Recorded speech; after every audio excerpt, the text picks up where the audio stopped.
মানুষের জীবনে চলার পথে দুটো জিনিস তার সঙ্গী, সুখ দুঃখ। পৃথিবীতে এমন কোনো মানুষ নাই যার জিন্দগিতে শুধুই সুখ আর সুখ, দুঃখ জীবনে দেখে নাই। এই রকম মানুষ পৃথিবীতে নাই। আবার পৃথিবীতে এইরকম মানুষও নাই যার জীবনে শুধুই দুঃখ আর দুঃখ, কষ্ট আর কষ্ট, সুখ বলতে কিছুই দেখে নাই। এই রকম মানুষও পৃথিবীতে নাই। দুটোটা মিলিয়েই মানুষের জীবন। একজন মুমিন হিসেবে প্রত্যেক পুরুষ নারীর এই কথা বিশ্বাস করা আবশ্যক, সুখের ফায়সালাও আল্লাহ, দুঃখের ফায়সালাও আল্লাহর। বলেন, সুখের ফায়সালা করনেওয়ালা কে? কষ্টের ফায়সালাও করনেওয়ালা কে? আল্লাহ। আল্লাহর ফায়সালা মেনে নেয়া সর্বহালতে। আরবের সমস্ত উলামা ইকরাম এক জায়গায় বসে একটা কিতাব লিখেছে রাসূলুল্লাহ সাল্লাল্লাহু আলাইহি ওয়াসাল্লামের জীবনী সংক্রান্ত, মাওসুআতু নাদরাতিন নাঈম ফি মাকারিমি আখলাকির রাসূলিল করিম। ওই কিতাবের মধ্যে নিয়ে এসেছে আল্লাহর ফায়সালাই সন্তুষ্ট থাকা। এর অর্থ কি? এর অর্থ হলো ইস্তিকবালুল আহকাম বিল ফারহি, আনন্দের সাথে আল্লাহর সবগুলো বিধান বান্দা মেনে নেয়া। এটাকেই বলে আল্লাহর ফায়সালাই সন্তুষ্টি প্রকাশ করা। এই যে একটা বিষয়, আল্লাহর ফায়সালাই সন্তুষ্ট প্রকাশ করা, এটার গুরুত্ব কোরআনেও আছে, এটার গুরুত্ব হাদিসেও আছে, এর গুরুত্ব পূর্বের নবীদের জীবনীতেও ছিল। কোরআন থেকে এটার গুরুত্ব আল্লাহ রব্বুল আলামিন কুরআনুল কারীমের মধ্যে বলেন, বিসমিল্লাহির রহমানির রহিম, ওয়ামা কানা লিমুমিনিন ওয়ালা মুমিনাতিন ইযা কাদাল্লাহু ওয়া রাসূলুহু আমরা। আল্লাহ রব্বুল আলামিন বলেন, আল্লাহর রসুলের পক্ষ থেকে যেই ফায়সালা হয়ে আসছে, সেই ফায়সালাগুলোর ব্যাপারে কোনো মুমিন পুরুষ নারীর কোনো এখতিয়ার নাই। আল্লাহ ফায়সালা করছে, বাস এটাকেই মেনে নিতে হবে। এর বাহিরে যাওয়া আপনারও সুযোগ নাই, আমারও সুযোগ নাই। এই আয়াত থেকে আমরা বুঝলাম আল্লাহর ফায়সালাই মেনে নেওয়ার গুরুত্ব কোরআনে আছে না নাই? বলেন না, আপনার আছে না নাই? দ্বিতীয় আয়াত সূরাতুল হজ্জের মধ্যে আল্লাহ বলেন, বিসমিল্লাহির রহমানির রহিম, ওয়াবাশশিরিল মুখবিতিন।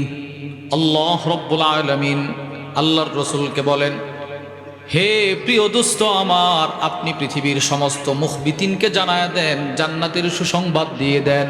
সুবহানাল্লাহ। প্রশ্ন, মুখবিতিন কারা? তাফসীরের কিতাবের মধ্যে এসেছে আল মুতমাইন্নিন আর রাদিন বিকাদাইল্লাহ, যারা আনন্দের সাথে আল্লাহর ফায়সালাগুলো মেনে নেয়, এরা হলো মুখবিতিন। হে রাসূল, কিয়ামত পর্যন্ত যেই মানুষগুলো আল্লাহর ফায়সালাই সন্তুষ্টি প্রকাশ করবে, ওই মানুষগুলোকে আপনি জান্নাতের সুসংবাদ দিয়ে দেন। আমরা কোরআনের দুইটা আয়াত থেকে বুঝলাম আল্লাহর ফায়সালাই সন্তুষ্ট থাকার গুরুত্ব কোরআনে আছে। এবার আসেন হাদিসে নবীজি কি বলে। এক নাম্বার, সহিহুল জামের বর্ণনা, ওয়া আন্না আবি দারদা রাদিয়াল্লাহু তাআলা আনহু ক্বাল, হযরত আবু দারদা রাদিয়াল্লাহু তাআলা আনহু থেকে বর্ণিত, তিনি বলেন, ক্বালা রাসূলুল্লাহি সাল্লাল্লাহু আলাইহি ওয়াসাল্লাম, আল্লাহর রাসূল বলেন, ইন্না লিকুল্লি শাইইন হাকীকা। আল্লাহর রাসূল বলেন, পৃথিবীর প্রত্যেকটা বস্তুর হাকীকত আছে, হাকীকত পূর্ণাঙ্গতা আছে, পরিপূর্ণতা আছে, বাস্তবতা আছে। ওয়ামা বালাগা আবদুন হাকীকাতাল ঈমান, কোন বান্দা ঈমানের পূর্ণাঙ্গতায় ততক্ষণ পর্যন্ত পৌঁছতে পারবে না যতক্ষণ না ওই বান্দা এই বিশ্বাস না করে, আন্নামা আসাবাহু লাম ইয়াকুন লিয়ুখতিআহু, বান্দার জীবনে যত মুসিবত, সবগুলো মুসিবত তার ভাগ্যে আল্লাহর ফায়সালা ছিল বিদায় এসেছে। আল্লাহর ফায়সালা ছিল, এই জন্য মুসিবতে বান্দা নিপতিত হলো। ওয়ামা আখতাহু লাম ইয়াকুন লিউসিবাহু, এবং এর বিপরীত বান্দার জীবন থেকে যত সফলতা হাতছাড়া হয়ে গেল সেগুলো বান্দার ভাগ্যে ছিল না, এটাই রবের ফায়সালা, এটা মেনে নিতে হবে। যত কষ্ট আমার জীবনে আসবে এগুলো আল্লাহরই ফায়সালা, যত সফলতা আমার হাত ছাড়া হয়ে যাবে এগুলোও কার ফায়সালা? বুঝেন নাই কথা আপনারা? বলেন কার ফায়সালা? আল্লাহর। তাহলে এই হাদিস থেকে আমরা বুঝলাম আল্লাহর ফায়সালাই সন্তুষ্ট থাকার গুরুত্ব হাদিসেও আছে। দৃষ্টান্ত নম্বর 2, ক্বালা রাসূলুল্লাহ সাল্লাল্লাহু আলাইহি ওয়াসাল্লাম, আল্লাহর রাসূল বলেন, ইন্না ইযমাল জাযাই মা'a ইযমিল বালা। তিরমিজির বর্ণনা, নবীজি বলেন, আমার যে উম্মতের মুসিবত যত বড় তার পুরস্কার তত বড়। সুবহানাল্লাহ। যার মুসিবত যত বড় হবে তার পুরস্কারও তত বড় হবে। নবীজি বলেন, মুসিবত যার যত বড় পুরস্কার তার তত বড়, মুসিবত যত কঠিন পুরস্কার তত মর্যাদাবান। এরপরে নবীজি বলে, ফামান রাদিয়া লাহু ফালাহুর রিদা। যে ব্যক্তি মুসিবতে পড়েও আল্লাহর ফায়সালায় সন্তুষ্ট, হাসরের ময়দানে রব হবেন তার প্রতি সন্তুষ্ট। সুবহানাল্লাহ।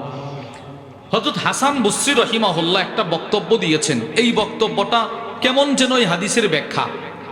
হাসান বসরি রাহিমাহুল্লাহ বলেন, মান রাদিয়া মিনাল্লাহি বিররিজকিল ইয়াসীর। যে ব্যক্তি আল্লাহর দেয়া অল্প রিজিকে সন্তুষ্ট, যে ব্যক্তি আল্লাহর দেওয়া অল্প রিজিকে সন্তুষ্ট, রাদিয়াল্লাহু মিনহু বিল আমালিল কলিল, ওই ব্যক্তির দুনিয়াতে করা অল্প আমলে আল্লাহ হবেন সন্তুষ্ট। সুবহানাল্লাহ। পৃথিবীতে অনেক মানুষ আছে এরকম, যারা মাসের 30 দিন ফার্মের মুরগিটাও তার ভাগ্যে জুটে না, অসহায়, কিন্তু নামাজ ছাড়ে না, অটো চালায়, সিএনজি চালায়, ভ্যান চালায়, দিন মজুর, দিনে আইনা দিনে খা, মাটি কাটে। ওই মানুষগুলো আজান দিলে নামাজে চলে যায়, আবার নামাজ থেকে আইসা অতিরিক্ত নফল পড়ারও তার সুযোগ নাই, আর একজনের আন্ডারে চাকরি করে, অধীনে চাকরি করে। এই মানুষগুলোর মৃত্যুর পরে হাসান বসরি রাহিমাহুল্লাহ বলেন, আল্লাহ পাক বলবে, বান্দা তুমি আমার দেওয়া দুনিয়াতে অল্প রিজিকে ছিলে সন্তুষ্ট, আমি তোমার করা দুনিয়াতে অল্প আমলে সন্তুষ্ট। তাহলে আমরা পাইলাম রাসূলুল্লাহ সাল্লাল্লাহু আলাইহি ওয়াসাল্লাম বলেন, যে ব্যক্তি আল্লাহর দেওয়া আল্লাহর পক্ষ থেকে মুসিবতে পড়েও সন্তুষ্ট, আল্লাহ তার প্রতি আখিরাতে হবে সন্তুষ্ট। দ্বিতীয় হাদিস থেকেও বুঝলাম আল্লাহর ফায়সালাই সন্তুষ্ট থাকার গুরুত্ব হাদিসে আছে না নাই? দৃষ্টান্ত নম্বর 3, এটাও তিরমিজির বর্ণনা, মুসনাদুল ইমাম আহমদ ইবনে হাম্বলের বর্ণনা।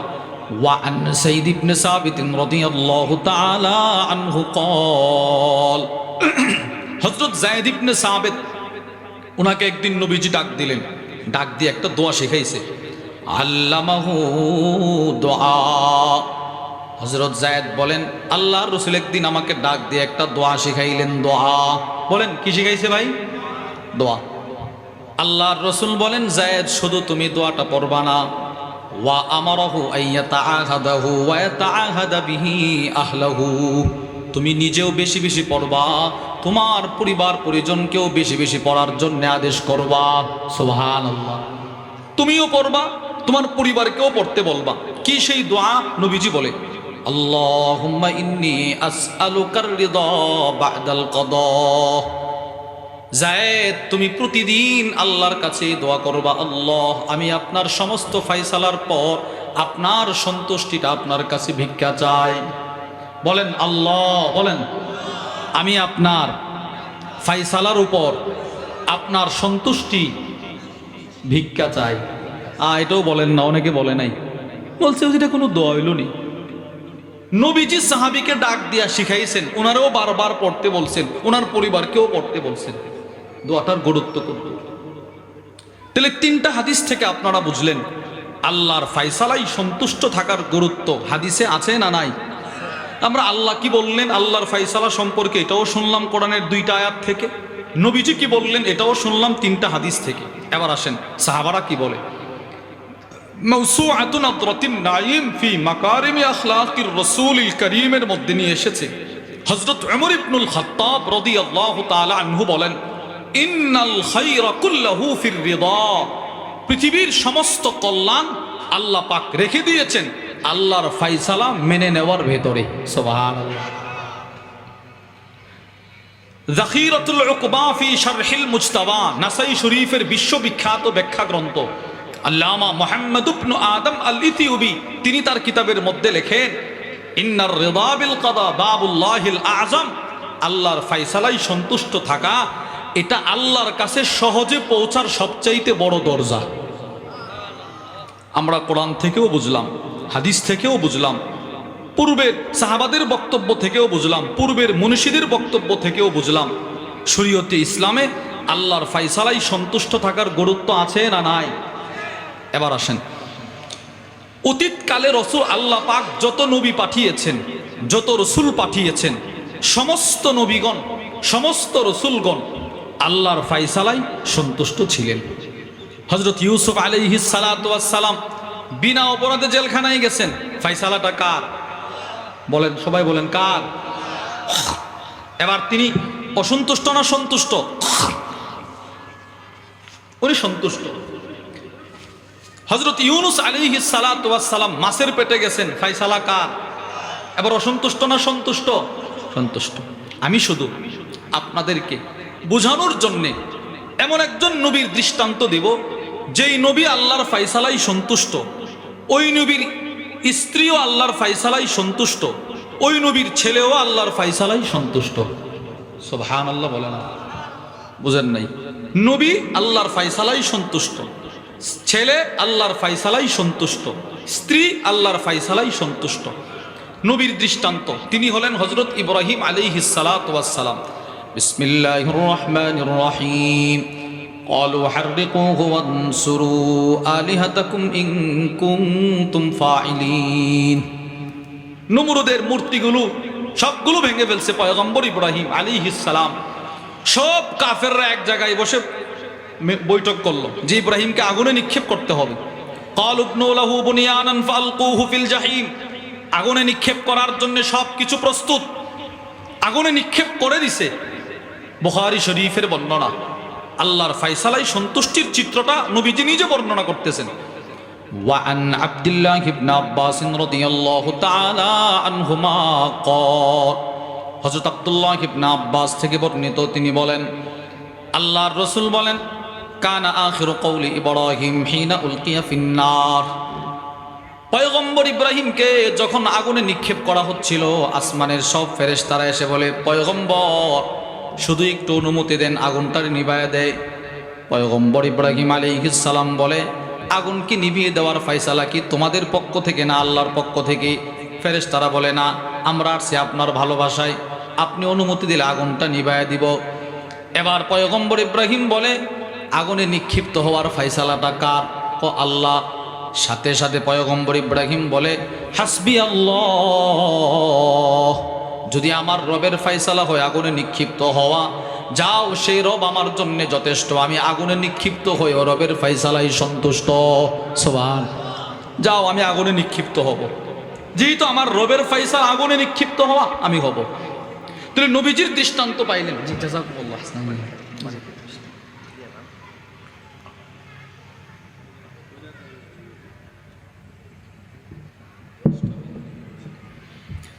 যেহেতু আল্লাহর ফায়সালা আগুনে নিক্ষিপ্ত হওয়া, ঠিক আছে আমি আগুনে নিক্ষিপ্ত হব, তো তিনি আগুনে নিক্ষিপ্ত হয়েছেন। তো নবীজি আল্লাহর ফায়সালায় অসন্তুষ্ট না সন্তুষ্ট? এবার ওনার ছেলের দৃষ্টান্ত। বিসমিল্লাহির রহমানির রহিম। ফালাম্মা বালাগা মা'হু সা'য়া ক্বালা ইয়া বুনাইয়া ইন্নী আরা ফিল মানাম। পয়গম্বর ইব্রাহিম আলাইহিস সালামকে আল্লাহ পাক বহুদিন পর সন্তান দিলেন। সন্তানটা যখন পয়গম্বরের সাথে চলতে শিখল, মোটামুটি বড় হয়েছে, আল্লাহ পাক স্বপ্নযোগে আদেশ করলেন, হে পয়গম্বর ইব্রাহিম, তোমার সন্তানকে আমার রাহে জবাই করো। ফায়সালা কার? বলেন না কার? তিনি তো রাজি হয়ে গেছে, এতদিন পরে সন্তান পাইছে, কোনো দুঃখ কষ্ট নাই, রাজি। এবার সন্তানের কাছে গেছে, গিয়ে বলে, ইয়া বুনাইয়া ইন্নী আরা ফিল মানাম আন্নী আযবাহুক। এই আল্লাহর ফায়সালা তোমাকে জবাই করা আমি দেখেছি স্বপ্নে, এবার তোমার কি বক্তব্য আমাকে বলো। আমি তো আল্লাহর ফায়সালায় সন্তুষ্টি প্রকাশ করতে গিয়ে তোমারে জবাই করতে প্রস্তুত। তোমার কি বক্তব্য বলো আমাকে। এবার ছেলে কি বলে জানেন? ইয়া আবাতি ফাল মা তুমার, আব্বু আল্লাহর ফায়সালাই যেমন করে আপনি আপনার সন্তানকে জবাই করতেও প্রস্তুত, আমিও সেই রবের ফায়সালায় সন্তুষ্টি প্রকাশ করে আপনার ছুরির নিচে নিজের গলা দিয়ে জবাই হতেও প্রস্তুত। তাহলে বাবাও আল্লাহর ফায়সালাই সন্তুষ্ট, ছেলেও আল্লাহর ফায়সালাই সন্তুষ্ট। এবার মা ইসমাইল আলাইহিস সালামের মা ইব্রাহিম পয়গম্বরের স্ত্রী, ইনিও আল্লাহর ফায়সালাই সন্তুষ্ট। ওনার চিত্রটা রাসূলুল্লাহ সাল্লাল্লাহু আলাইহি ওয়াসাল্লাম বুখারীর বর্ণনায় এসেছে, নবীজি বর্ণনা করেছেন। ওয়ান আব্দুল্লাহ ইবনে আব্বাস রাদিয়াল্লাহু তাআলা আনহুমা ক্বাল, হযরত আব্দুল্লাহ ইবনে আব্বাস থেকে বর্ণিত, তিনি বলেন লাম্মা কানা বাইনা ইব্রাহিম ওয়া বাইনা আহলিহি মা কান, যখন পয়গম্বর ইব্রাহিম তার পরিবারের মাঝখানে একটা ঘটনা ঘটল। খারাজা বি ইসমাঈল ওয়া উম্মি ইসমাঈল, পয়গম্বর ইব্রাহিম আলাইহিস সালাম, ইসমাঈল আলাইহিস সালাম দুধের বাচ্চা ওনার মাকে নিয়ে তিনি মক্কার দিকে রওনা হলেন। তিনজনের সফর, স্বামী স্ত্রী সন্তান, স্বামী স্ত্রী সন্তান, তিনজনের সফর। ছেলেকে ইসমাইল আলাইহিস সালাম দুধের বাচ্চা, মায়ের বুকের দুধ পান করে। আল্লাহর রাসূল বলেন ওয়া মাহুম শান্না, এই তিনজনের সফর, সাথে ছিল একটা ছোট মশক, পানির মশক। ওই পানির মশক থেকে ফাজালাত উম্মু ইসমাইল তাশরাব, ইসমাইল আলাইহিস সালামের মা পয়গম্বর ইব্রাহিমের বিবি পানি পান করত। ফায়াদিরু লাবানুহা আলা সাবিগিহা, পয়গম্বর ইসমাইলের মা যখন মশক থেকে পানি পান করত, সাথে সাথে আল্লাহ ওনার বুকে ইসমাইল পয়গম্বরের জন্য দুধের ব্যবস্থা করে দিতেন। উনি পানি পান করত, বুকে আল্লাহ পাক দুধ পাঠায় দিতেন, ছেলে দুধ পান করত। চলতে চলতে চলতে চলতে তিনজন মক্কায় চলে গেছে। এই হাদিসের ব্যাখ্যায় আছে, যেদিন পয়গম্বর ইব্রাহিম আলাইহিস সালাতু ওয়াস সালাম ওনার স্ত্রী সন্তান নিয়ে মক্কায় গিয়েছিলেন, লাম ইয়াকুন হুনাকা বাইতুন ওয়ালা বিনাউন ওয়ালা মা, কোনো মানুষের বসবাস ছিল না, কোনো ঘর বাড়িও ছিল না, কোনো পানির ব্যবস্থাও ছিল না, জঙ্গল আর জঙ্গল। এই গভীর জঙ্গলের ভেতরে ফাওয়াদাহা তাহতা দাওহা, দাওহা হলো এক প্রকারের গাছ, আর শাজারাতুল আযীমা যাতুল ফুরু', অনেকগুলো ডাল শাখা প্রশাখা বিশিষ্ট বড় গাছ, যেমন আমাদের দেশের বট গাছ, ওই রকম গাছের নিচে পয়গম্বর ইব্রাহিম আলাইহিস সালাতু ওয়াস সালাম ওনার বিবি আর ওনার সন্তানকে রেখে, কোনো কথা নাই, কোনো কিছু নাই, উনি আবার ওনার শামের দিকে রওনা হয়ে গেছে। নবীজি বলতেছেন সুম্মা রাজা ইব্রাহিম ইলা আহলিহি, নিজের সন্তান আর বিবিকে গাছের নিচে রাখা পয়গম্বর ইব্রাহিম আবার রওনা হয়ে গেলেন বাড়ির দিকে। বিবি তো হতভম্ব, কিরে কেনই বা এখানে রেখে যাচ্ছেন, স্বামী তো কিছুই বলল না। আল্লাহর রাসূল বলেন ফাত্তাবাতহু উম্মু ইসমাঈল, ইসমাঈল আলাইহিস সালামের মা স্বামীর পিছনে পিছনে দৌড়াইতেছেন। হাত্তা লাম্মা বালাগু কাদা, স্বামী স্ত্রী দুজন হাঁটতে হাঁটতে মক্কার একটা উঁচু ভূমিতে উঠলেন, পাহাড়ে উঠলেন। স্বামী অনেক সামনে, স্ত্রী অনেক পিছনে। এরপরে ওই স্ত্রী তাকায় দেখে স্বামী পিছনে তাকায় না, সাথে সাথে স্ত্রী ডাক দিলেন না দাতুমি ওয়ারা, এই স্বামীর পিছন থেকে ইসমাঈল আলাইহিস সালামের মা একটা ডাক দিলেন, ইয়া ইব্রাহিম ইলা মান তাতরুকুনা, এ স্বামী আমার ইব্রাহিম, আরে কার কাছে এই জঙ্গলের ভিতরে রেখে যাচ্ছেন, কার আদেশে, কার কাছে? সাথে সাথে পয়গম্বর ইব্রাহিম আলাইহিস সালাতু ওয়াস সালাম, আমাদের নবীজি বলেন তখনও পয়গম্বর ইব্রাহিম বিবির দিকে তাকায় না, শাহাদাত আঙ্গুলিটা আকাশের দিকে উঠায়া বলে ইলাল্লাহ, আল্লাহর ফয়সালায় তোমাদেরকে জঙ্গলে রেখে যাচ্ছি। সুবহানাল্লাহ, কেউ নাই, আপনার আমার বিবি হলে কি করত? স্বাভাবিক। এবার ইসমাঈল আলাইহিস সালামের মা কি জবাব দিয়েছে জানেন? এটা আমার মূল উদ্দেশ্য। ইসমাঈল আলাইহিস সালামের মা ইব্রাহিম আলাইহিস সালামের বিবি বলে ক্বালাত রাদিতু বিল্লাহ, যদি আল্লাহর ফয়সালা হয় জঙ্গলে থাকা, তাহলে আপনি শুনে রাখেন, আপনি যেই রবের ফয়সালায় সন্তুষ্টি প্রকাশ করে আদরের বাচ্চা আর বিবিকে জঙ্গলে রেখে যেও সন্তুষ্ট প্রকাশ করলেন, আমিও সেই রবের ফয়সালায় সন্তুষ্টি প্রকাশ করে জঙ্গলে থাকতেও সন্তুষ্ট। তাইলে স্বামী তিনিও আল্লাহর ফয়সালায় সন্তুষ্ট, আগুনে নিক্ষিপ্ত হয়েও সন্তুষ্ট, ছেলে তিনিও জবাই হয়ে আল্লাহর ফয়সালায় সন্তুষ্ট, স্ত্রী ইসমাঈল আলাইহিস সালামের মা তিনিও জঙ্গলে সন্তান নিয়ে থাকে, আল্লাহর ফায়সালায় সন্তুষ্ট। সুবহানাল্লাহ। আমাদের নবীজিও আল্লাহর ফায়সালায় সন্তুষ্ট ছিলেন। দৃষ্টান্ত মুসলিম ও তিরমিজি শরীফের বর্ণনা।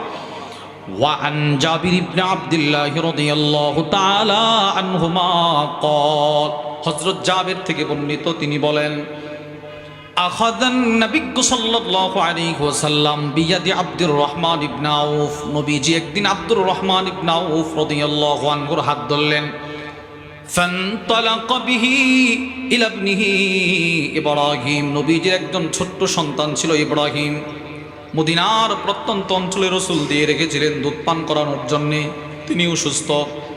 ওনাকে দেখার জন্য নবীজি সাহাবাদের এক জামাত নিয়ে রওনা হলেন। ফাওয়াজাদাহু ইয়াজুদু বিনাফসিহি। আল্লাহর রসুল গিয়ে দেখেন নবীজির ছোট্ট সন্তানটা জোরে জোরে শ্বাস নিতেছে, আর পৃথিবীতে বাঁচবে না, মৃত্যুর পূর্ব মুহূর্ত চলে আসছে। ফাআখাযাহু নবী সাল্লাল্লাহু আলাইহি ওয়াসাল্লাম। আল্লাহর রসুল নিজের সন্তানকে কোলে নিলেন। ফাওয়াদাহু ফি হিজরিহি। নবীজি কোলে রাখলেন। ঠিক ওই সময় নবীজির সন্তানের ইন্তেকাল হয়ে গেল। পৃথিবীর মধ্যে সবচাইতে ভারী লাশ হলো বাবার কোলে সন্তানের লাশ। আল্লাহর নবীজি কান্না শুরু করে দিলেন। ফাবাকা। নবীজি কান্না শুরু করে দিলেন। হযরত জাবের বলেন, আমি তাকায় দেখি ফাদামাত আইনা রাসূলিল্লাহ। নবীজির দুইটা চোখ মোবারক থেকে পানি গড়িয়ে গড়িয়ে জমিনে পড়তেছে। সুবহানাল্লাহ। নবীজির কোলে সন্তানের লাশ, রাসূল কাঁদতেছে। এই ক্রন্দনের মাঝখানে নবীজি বলে উঠল, ইব্রাহিম তুমি আমার সন্তান, তোমার মৃত্যুতে আমার অন্তর ব্যথিত হচ্ছে, আমার চোখ দিয়ে পানি ঝরতেছে, কিন্তু সন্তান এটা আমার রবের ফায়সালা। আমি এখনো এমন কথা বলবো না যেই কথা বলার দ্বারা আমার রবের ফায়সালায় অসন্তুষ্টি প্রকাশ পায়। সুবহানাল্লাহ বলেন। দেখছেন রাসূলুল্লাহ সাল্লাল্লাহু আলাইহি সাল্লাম এই বিষয়টা অনুধাবন করছেন। কারণ সন্তানের লাশ বাবার কোলে সবচেয়ে ভারী। এটা অনেক বাবারা সহ্য করতে পারে না, মা বাপ সহ্য করতে পারে না। অনেক মা বাপ এই সন্তানের মৃত্যুর কারণে নামাজ রোজা এগুলো ছেড়ে দেয়, বেঈমান মুশরিকও হয়ে যায়। আমি সব জায়গায় বলি, আমি সর্বপ্রথম আমার আব্বার মসজিদে তারাবি পড়ানোর পর, যেখানে হেফজ শেষ করছি, 2 বছর 3 বছর তারাবি পড়ানোর পর আব্বা যখন বুঝছেন না অন্য জায়গায় পড়াইতে পারবে, তখন আমাদেরকে ছাড়ছে, 3 ভাইকে এইভাবে পড়ায় ছাড়ছে। তো আমি গেছি এক জায়গায় তারাবি পড়াইতে। একজন মুসল্লি খুব আদর করত। তারাবির পরে নাস্তা, ইফতারের সময় দামি দামি খাবার উনি আমাদেরকে খাওয়াইতো, হাবি সাহেবদের। কিন্তু ওই লোক কখনো নামাজ পড়তো না, তারাবিও পড়তো না, ইফতারও কি বলে আপনার ওয়াক্তের নামাজও পড়তো না। আপনি বলেন রমাদানুল মুবারকে যেই মানুষগুলো সারা বছরেও নামাজ পড়ে না, তারাও কিন্তু রমজানে কি পড়ে? নামাজ পড়ে না, পড়ে না। এই লোক নামাজ পড়ে না। তো একদিন আমি বললাম, ভাইয়া আপনি আমাদেরকে এত আদর করেন, নামাজটা পড়েন না কেন? তো তিনি আমাদের জবাব দিয়ে কি জানেন? তিনি আমারে বলে, হুজুর আদর করি আদরের জায়গা থেকে, কিন্তু নামাজ পড়ে দেখছি যেই বেশি নামাজ পড়ে হেরেই আল্লাহ বেশি আযাব দেয়। নাউজুবিল্লাহ বলে। আমি আল্লাহরে এত ডাকছি, আমি আগে নামাজ পড়তাম, কিন্তু আমার একটা সন্তান চলে গেছে দুনিয়া থেকে, এরপর থেকে বুঝছি নামাজ পড়ে কোনো লাভ নেই, নামাজ ছেড়ে দিছি। যদিও আমরা হাসতেছি, কিন্তু বিষয়টা অনেক খুব সেনসিটিভ, খুব সূক্ষ্ম একটা বিষয়। আচ্ছা বলেন তো, সন্তান পৃথিবী থেকে বিদায় নেয়া ফায়সালাটা কার? আল্লাহর। এই ফায়সালাই সন্তুষ্ট থাকলে অনেক লাভ। নবীজি নিজের সন্তানের মৃত্যুতে বিষয়টা অনুধাবন করছেন। এজন্য কিয়ামত পর্যন্ত আনেওয়ালা উম্মতকে এই ফায়সালাই যেন সন্তুষ্টি থাকার জন্য কিছু ফজিলত বলে গেছেন।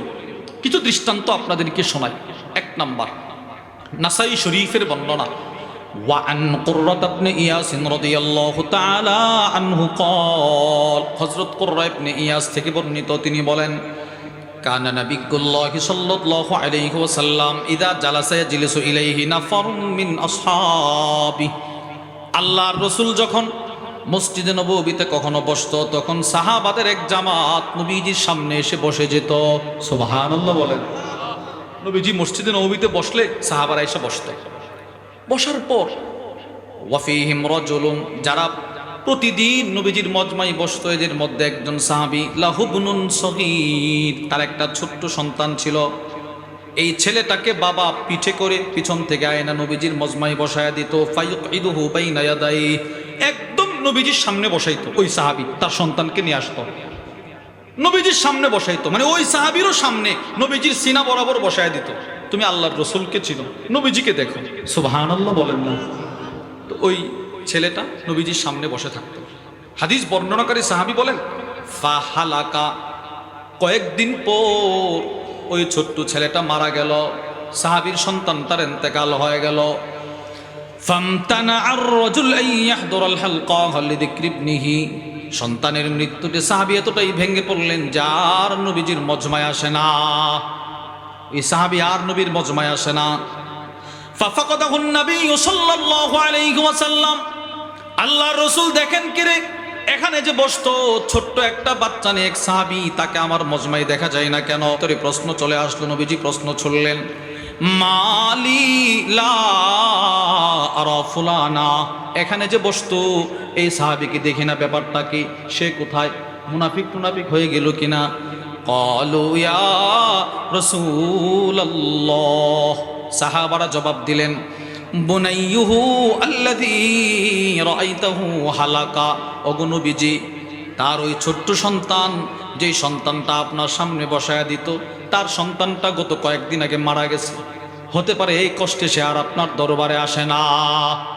নবীজি বুঝছে সে কষ্টে আছে, তার সে চতুর্দিক থেকে ভেঙে পড়ছে, সার্বিকভাবে ভেঙে পড়ছে। নবীজি তাকে সান্ত্বনা দেওয়ার জন্য ফালাকিয়াহুন নবিয়্যু সাল্লাল্লাহু আলাইহি ওয়াসাল্লাম, রাসূল তার বাড়িতে চলে গেলেন। সুবহানাল্লাহ। আল্লাহর রাসূল গিয়ে বললেন, কি ব্যাপার, তুমি যে আমার মজমায় আসো না?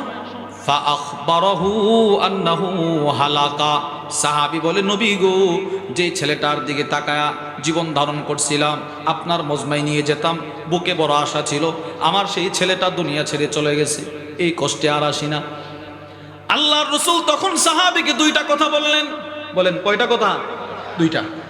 আল্লাহর রাসূল বলেন, তোমাকে আমি দুইটা কথা বলবো, দুইটা কথার ভিতর থেকে কোনটা তোমার কাছে বেশি পছন্দের তুমি আমাকে বলবা। আইয়ুমা কানা আহাব্বু ইলাইকা আন তাতামাত্তা বিহি ওয়া ফি রিওয়ায়া তামাত্তা বিহি উমরাক। সাহাবী, এক নাম্বার কথা হলো, তোমার ছেলেটা যদি দুনিয়ায় জীবিত থাকতো, সে বড় হতো, ব্যবসা বাণিজ্য করত, তার ইনকাম দিয়ে তুমি তোমার জীবনটা চালাইতে, একটু আরাম আয়েশ ভোগ সামগ্রী অর্জন করতা, সে জীবিত থাকলে তোমার বৃদ্ধা বয়সে তুমি তোমার বিবি একটু আরামে কাটাইতে পারতা। আচ্ছা, এটা কি তোমার কাছে বেশি পছন্দের নাকি দ্বিতীয় কথাটা? দ্বিতীয়টা হলো, আওলা তা'তি গাদান ইলা বাবিন মিন আবওয়াবিল জান্নাহ ইল্লা ওয়াজাদতাহু ক্বাদ সাবাকাকা ইলাইহি ফায়াফতাহুহু লাক। এক নাম্বার তো হলো তার ইনকাম দিয়ে দুনিয়াতে একটু আরামের জীবন অর্জন করতা। দ্বিতীয় কথা হলো, যখন তুমি মারা যাইবা, তুমি যখন হাসরের ময়দানে উঠা দাঁড়াইবা, তুমি তাকায় দেখবা তোমার এই সন্তানটা তোমার জান্নাতের গেটের চাবিটা নিয়ে জান্নাতের সামনে দাঁড়ায় আছে। আরে তোমার কাছে কি দুনিয়ার তার ব্যবসা বাণিজ্যের টাকা পয়সা বেশি দরকার নাকি জান্নাতে তোমার চাবি নিয়ে দাঁড়ায় থাকাটা বেশি পছন্দের? সাহাবী ডাক দিয়া বলে, ইয়া নবী আল্লাহ, বাল ইয়াসবিকুনি ইলা বাবিল জান্নাহ ফায়াফতাহুহা লি লাহু আহাব্বু ইলাইয়া। ওগো নবীজি, দুনিয়াতে আমার সন্তানের কামাই রুজি খাওয়ার কোনো দরকার নাই, আখিরাতে যদি আমার সন্তান আমার জান্নাতের চাবি নিয়ে দাঁড়ায় থাকে তো ওইটা আমার কাছে বেশি পছন্দের। সুবহানাল্লাহ। নবীজি এই কথাটা শোনার পরে বলতেছে, ফাযাকালাক, যাও, আমি রাসূল বলে দিলাম তোমার এই সন্তান হাসরের ময়দানে তোমার জান্নাতের চাবি নিয়ে দাঁড়ায় থাকবে। এই হাদিস এখানে শেষ। এই হাদিসের ব্যাখ্যায় আল্লামা মুহাম্মদ ইবনে আদম আল ইথিওপি তার বিখ্যাত নাসাইর শরা দাখিরাতুল উকবা ফি শারহিল মুস্তাবার মধ্যে লেখেন, ওই মজমার মধ্যে একজন সাহাবী দাঁড়ায় বলে, ইয়া রাসূলুল্লাহ, আলাহু খাসসা আম লিকুল্লিনা, শুধু কি তার ছেলেটাই দাঁড়ায় থাকবে নাকি কিয়ামত পর্যন্ত যাদের সন্তান মারা যাবে তাদের সন্তানও দাঁড়ায় থাকবে? নবীজি বলে, কিয়ামত পর্যন্ত আমার যে উম্মতের সন্তান মারা যাবে তার সন্তানও জান্নাতের চাবি নিয়ে দাঁড়ায় থাকবে। নবীজি তো যেন আমার উম্মত আল্লাহর ফয়সালাটা মেনে নেয়, এটার মধ্যে তার জন্য আছে কল্যাণ। দৃষ্টান্ত নম্বর 2, তিরমিজি শরীফের বর্ণনা, ওয়া আন আবি সিনানিন ক্বাল দাফানতু বিনি সিনানা। হযরত আবু সিনান বলে, আমি, আমার ছেলের নাম হলো সিনান, আমার ছেলেটা মারা গেল, আমি আমার ছেলের লাশ কবরে নিয়ে গেলাম। ওয়া আবু তালহাতাল খাওলানি জালিসুন আলা শাফিরিল কবর, আমার এক দোস্ত, তার নাম হলো আবু তালহা আল খাওলানি, সে আমার ছেলের কবরের পাশে বসা। ফালাম্মা আরাদতুল খুরুজ, আমি যখন আমার সন্তানের লাশটা কবরে নামাইলাম, কবরে নামিয়ে যখন কবর থেকে উঠে যাব, ঠিক এমন সময় আমার দোস্ত আমার হাত ধরলেন, হাত ধরে বলতে লাগলো, আলা উবাশশিরুকা ইয়া আবা সিনান, দোস্ত তোমার তো সন্তান মারা গেছে, মনটা ভারী আমি বুঝতেছি, আমি কি তোমাকে এই মুহূর্তে একটা সুসংবাদ শোনাবো? সুবহানাল্লাহ বলেন। কি সুসংবাদ? এবার দোস্ত বলতেছে, হাদ্দাসানি দহাক ইবনে আব্দুর রহমান আন আবি মুসা আল আশআরী রাদিয়াল্লাহু তাআলা আনহু ক্বাল, আবু মুসা আশআরী রাদিয়াল্লাহু তাআলা আনহু থেকে বর্ণিত, আল্লাহর রাসূল বলেন, ইদা মাতা ওয়ালাদুল আব, যখন আমার কোন উম্মতের কোন সন্তান মারা যায়, আল্লাহ তাআলা বলেন, যখন আল্লাহ পাক ওই বান্দার যার সন্তান মারা গেল তার সন্তানের রূহ নিয়ে যখন ফেরেশতারা আকাশে যায়, আল্লাহ পাক প্রশ্ন করে, হাল কাবাসতুম ওয়ালাদা আবদি, এই ফেরেশতারা তোমরা কি আমার ওই বান্দার সন্তানের জান কবজ করে নিয়ে আসছো? ফায়াকুলুনা নাম, ফেরেশতারা বলে, জি আল্লাহ নিয়ে আসছি। রাসূল বলেন, আল্লাহ পাক দ্বিতীয়বার আবার প্রশ্ন করে, কি বলছো, তোমরা কি আমার ওই বান্দার কলিজার টুকরা সন্তানটারে জান কবজ করে নিয়ে আসছো নাকি? জি আল্লাহ নিয়ে আসছি। সুবহানাল্লাহ বলেন না। প্রথমে কি বলছে, তোমরা কি তার জান নিয়ে আসছো? জি। এরপরে আল্লাহ আবার প্রশ্ন করে, তোমরা কি তার কলিজার টুকরা সন্তানের জান নিয়েই আসছো? জি আল্লাহ নিয়ে আসছি। এরপরে আল্লাহ বলেন, মাযা ক্বালা আবদি, আচ্ছা আমার সন্তান, আমার ফায়সালা তার সন্তানকে নিয়ে আসা, তো আমার বান্দা তার সন্তানের মৃত্যুতে আমার ফায়সালায় কি সন্তুষ্ট ছিল না অসন্তুষ্ট? তো ফেরেশতারা বলে, আল্লাহ হামিদাকা, সে আপনার প্রশংসা আদায় করছে, আপনার ফায়সালাই সন্তুষ্ট ছিল। সাথে সাথে আল্লাহ পাক জান্নাতের ফেরেশতাদেরকে বলে, এই ফেরেশতারা আমার এই বান্দার জন্যে, এই ছোট সন্তানের মা বাবার জন্যে জান্নাতে একটা ভিআইপি ঘর নির্মাণ করে দাও। দুইটা হাদিস থেকে আপনারা কি বুঝলেন? রাসূলুল্লাহ সাল্লাল্লাহু আলাইহি ওয়াসাল্লাম উম্মত যেন আল্লাহর ফায়সালায় সন্তুষ্ট থাকে, এই বিষয়টা বোঝানোর জন্য নবীজি আমাদেরকে এই হাদিসগুলো বলছেন, যে না, সন্তানের দিয়েছেন আল্লাহ, নিয়েও গেছেন আল্লাহ, এটা কার ফায়সালা? সবাই বলেন কার?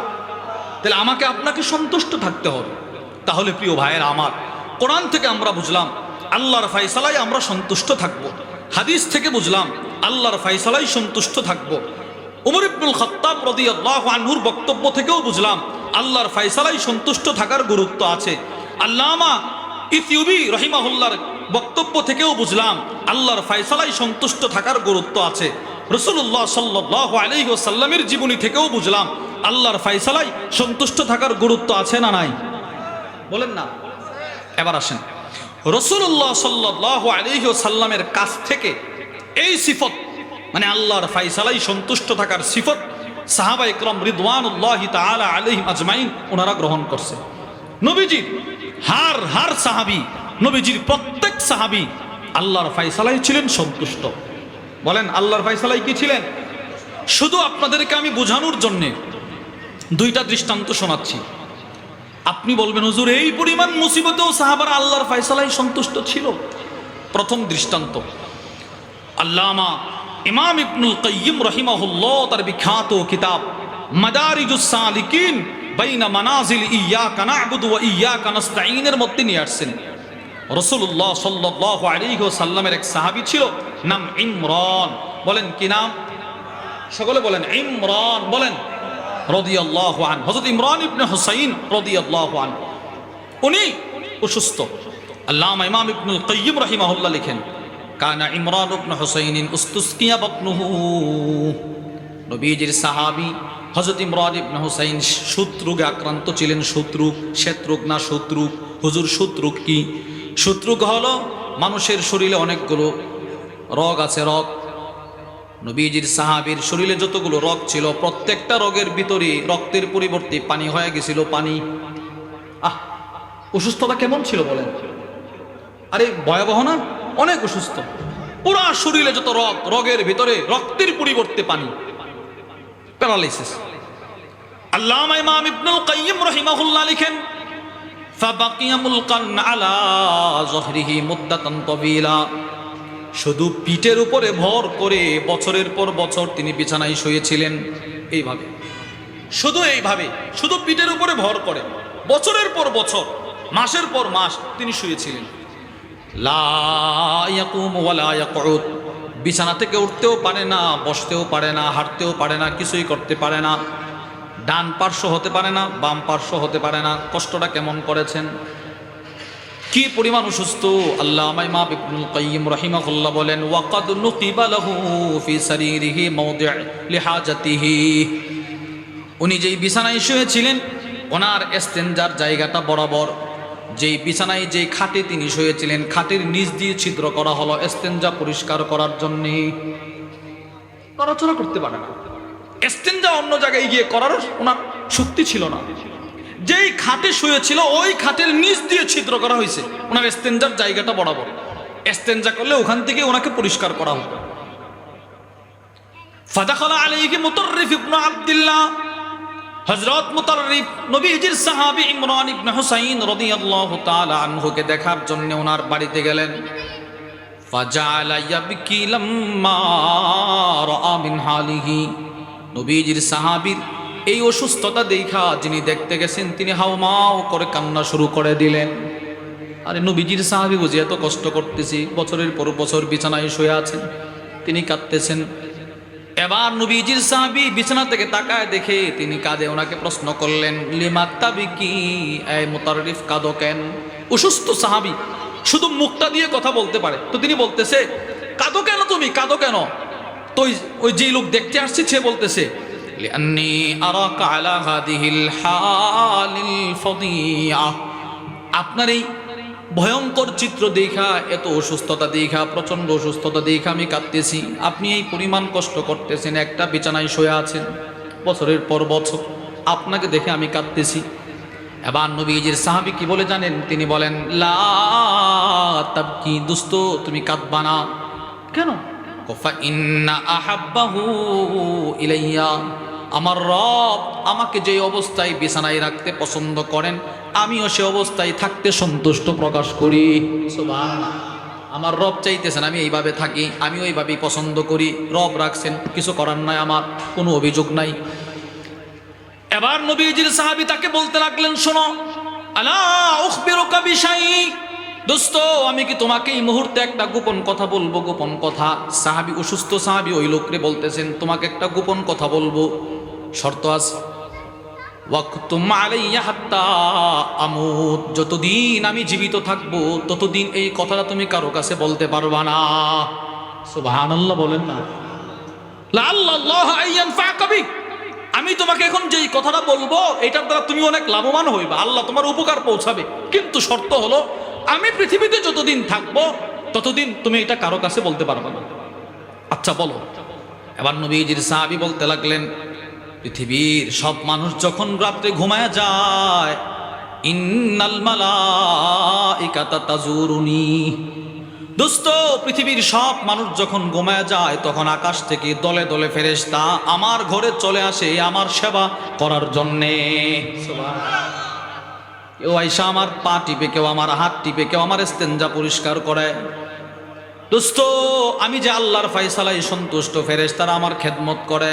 শুধু খেদমত করে না, আবু দাউদ শরীফের বর্ণনা, ওয়া তুসাল্লিমু আলাইয়া ফাসমাউ তাসলিমাহা, ফেরেশতারা আমার ঘরের দরজায় এসে হুট করে ঢোকে না, তারা আগে আমারে সালাম দেয়, আমি এদের সালামের শব্দটাও শুনতে পাই, আমি এদের সালামের জবাবও দেই। সুবহানাল্লাহ। আল্লামা আবুল ফরজ আব্দুর রহমান ইবনুল জাওজি রাহিমাহুল্লাহ তার বিখ্যাত কিতাব সিফাতুস সফওয়ার মধ্যে লেখেন, সারা রাত ফেরেশতারা ওনার খেদমত করে যখন চলে যায়, কানাতিল মালাইকাতু তুসাফিহু ইমরান ইবনে হুসাইন, তখন ফেরেশতারা সারা রাত ভর খেদমত করে চলে যাওয়ার পূর্বে লাইন ধরে দাঁড়ায় দাঁড়ায় দাঁড়ায় এক একজন করে ওনার সাথে মুসাফা করে। সুবহানাল্লাহ, আল্লাহর ফায়সালায় সন্তুষ্ট সাহাবী। কি বুঝলেন? আমাদেরকেও হার হালতে আল্লাহর ফায়সালায় সন্তুষ্ট থাকার দরকার আছে না নাই? দৃষ্টান্ত নম্বর 2, রাসূলুল্লাহ সাল্লাল্লাহু আলাইহি ওয়াসাল্লামের বিখ্যাত সাহাবী হযরত সাদ ইবনে আবি ওয়াক্কাস রাদিয়াল্লাহু আনহু, আল্লামা ইমাম ইবনুল কাইয়্যিম রাহিমাহুল্লাহ এই কিতাবের মধ্যে নিয়ে আসছেন। হযরত সাদ ইবনে আবি ওয়াক্কাস যখন মক্কায় আসলেন, কদ যাহাবা বসরুহু, ওনার চোখের আলো চলে গেছিল, আলো দেখে না অনেক। এই যে চোখের দৃষ্টিটা কিন্তু আল্লাহর দেওয়া নিয়ামত। বলেন আল্লাহর দেওয়া কি? এই আমাদের বাড়িতে একটা ছেলে আছে, 10 থেকে 11 বছর বয়স, একদম সুস্থ, জন্মসূত্রে সে অন্ধ না, সব দেখতো, 2টা চোখ ছিল ভালো। গত কয়েকদিন পূর্বে সে এশারের নামাজের পূর্ব মুহূর্তে অথবা এশারের পরে রাস্তা দিয়ে হাঁটতেছে, এটা তার বক্তব্য, তার মার বক্তব্য। তো রাস্তা দিয়ে হাঁটতেছে, একটা বাতাস সে অনুভব করছে, একটা বাতাস। এই বাতাস অনুভব করার পর থেকে তার ডান চোখের আলো একবারে চলে গেছে। 7 থেকে 8, 10 লক্ষ টাকা খরচ করছে, অপারেশন করছে। আজকেও আমি আসরের নামাজ পড়ছি মসজিদে, এই ছেলেটা মসজিদে বসা। আমি তাকে বললাম, তুমি কি এখন তোমার ডান চোখে কিছু দেখো? কিছুই দেখি না। তো বাম চোখে তোমার পাওয়ার কদ্দূর? তো ডাক্তার বলছে 100% থেকে শুধু 5% আছে, 95% চোখের আলো চলে গেছে। সুস্থ, জন্মসূত্রে অন্ধ না, সব কিছু দেখত। এই হঠাৎ এক রাত্রিতে এক বাতাসে শেষ, তার আলোটা চলে গেছে। আপনার তো আছে এখন, আপনি এই চোখের আলো দিয়ে কি পরিমাণ টেলিভিশন দেখতেছেন, দেখলেন কি পরিমাণ ইউটিউব ফেসবুকে নর্তকীর ছবি দেখলেন। যার আলো চলে গেছে সে বুঝে একদিন এই চোখের আলোটাও কিন্তু ঝাপসা করে দিবে আল্লাহ। এই হাত দিয়ে সবকিছু করতে পারতেছেন, একটা সময় আসবে হাতটা শুধু কাঁপবে, নিজের কম্পনের হাতটাও আপনি এটাকে নিয়ন্ত্রণে রাখতে পারবেন না। এই পা দিয়ে কত কিছু করলেন, হাঁটলেন, একটা সময় আসবে পাটা কাঁপবে, হাঁটার সুযোগ হবে না।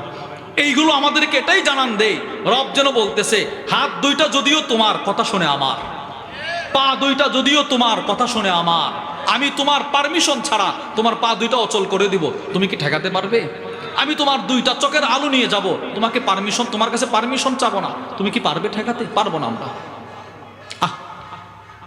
ছেলেটাও সব দিক থেকে ঠিক আছে, তার স্বাস্থ্য, তার শরীর সব ঠিক, কিন্তু আপনি দেখলে বুঝবেন সব দেখতেছে কিন্তু কিছুই দেখে না। ওই যে আগে কিছু চলছে, চলাফেরা করছে, এই মুখস্থ নিয়ে নিয়েই হাঁটে, রাত্রেবেলা মার সাহায্যে হাঁটে।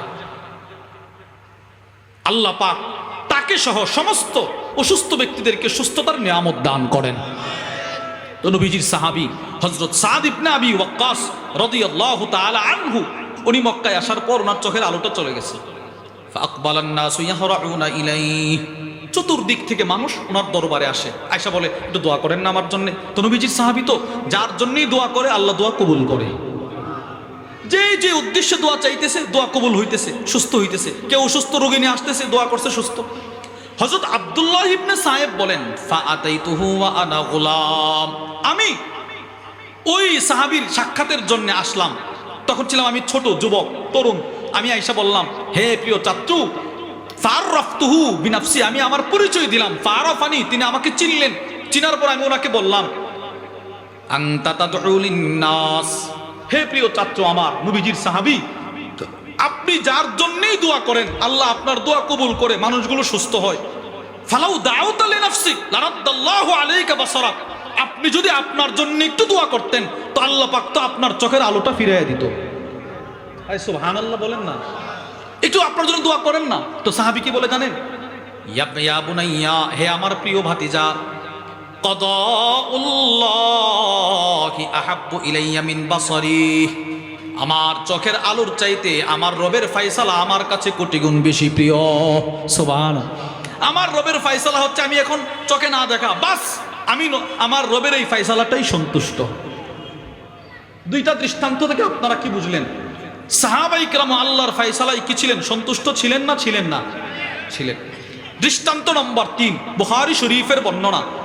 হযরত আনাস ইবনে মালিক রাদিয়াল্লাহু তাআলা আনহু বলেন, ইশতাকা ইবনুন লিআবি তালহা, হযরত আবু তালহা রাদিয়াল্লাহু আনহুর ছেলে অসুস্থ, তিনি ব্যবসায়ী কাজে বাড়ির বাহিরে গেলেন। যখন তিনি বাহির থেকে বাড়িতে আসলেন, ওই সময় ওনার ছেলেটা মারা গেছে। তো ওনার বিবি তার মৃত সন্তানকে গোসল করায়া রেখে দিয়েছেন, বিছানার এক কোণায় রেখে দিছে। স্বামী আসছে, স্বামী বলতেছে, আমার ছেলের কি অবস্থা? তো সে ভালো আছে, আরাম করতেছে। ফাযান্না আন্নাহা সাদিকা, স্বামী চিন্তা করলেন, ও আমার বিবি তো সত্য কথাই বলছে, বোধহয় ছেলেটা সুস্থ হয়েছে। খাওয়া দাওয়া করলেন, রাত্রি ঘুমাইলেন। সকাল যখন হলো দুজন গোসল করলেন। এবার স্বামী নামাজ পড়ার জন্য মসজিদে নববীর দিকে রওনা দিলেন। আলামাতু আন্নাহু মাতা, স্ত্রী ডাক দিয়া বলে, স্বামী আমার ছেলেটা অসুস্থ ছিল কিন্তু গত রাত্রে মারা গেছে, আমি আপনাকে বলি নাই, আপনি সফর থেকে আসছেন ক্লান্ত হৃদয়ে, ভগ্ন শরীর, ভগ্ন হৃদয়ে আপনি টেনশন করবেন, এই জন্য বলি নাই কিছু। ঠিক আছে না, আয়সা পড়ছে আয়সা ঢুকে গেছে। তো বলতেছেন যে আমি আপনাকে বলি নাই আপনি সারা রাত টেনশন করবেন। স্বামী আল্লাহ তো দিয়েছিল, আল্লাহ নিয়ে গেছে। সাথে সাথে স্বামী কিছুটা মনে কষ্ট, নবীজির দরবারে গেলেন, নামাজ পড়লেন। নামাজ পড়ার পর বলতেছে, ইয়া রাসূলুল্লাহ, আমার ছেলে যে ছিল অসুস্থ সে মারা গেছে, বিবি আসতে এখন আমারে বলছে। নবীজি বলছে আল্লাহর ফায়সালা মেনে নাও। জি মেনে নিছি। নবীজি দোয়া করে দিছে। এই হাদিসের মধ্যে আসছে, হযরত সুফিয়ান বলেন, আমি দেখলাম এদের পরিবার, এই দুইজন আবু তালহা তার বিবি, এই পরিবারের মধ্যে আমি দেখলাম একজন সন্তান মারা গেছে, আল্লাহর ফায়সালায় সন্তুষ্ট ছিল। পরবর্তীতে তাদের ঘরে 9 জন সন্তান হয়েছে, 9 জনই ছিল কোরআনের হাফেজ। কুল্লুহুম কাদ ক্বারাল কোরআন, প্রত্যেকেই কোরআনে কারীমের তেলাওয়াত করত, হাফেজ ছিল। তাহলে আমরা কি বুঝলাম? রাসূলুল্লাহ সাল্লাল্লাহু আলাইহি ওয়াসাল্লাম ছিলেন আল্লাহর ফায়সালায় সন্তুষ্ট। নবীজির কাছ থেকে সাহাবারা এই সিফতটা অর্জন করলেন।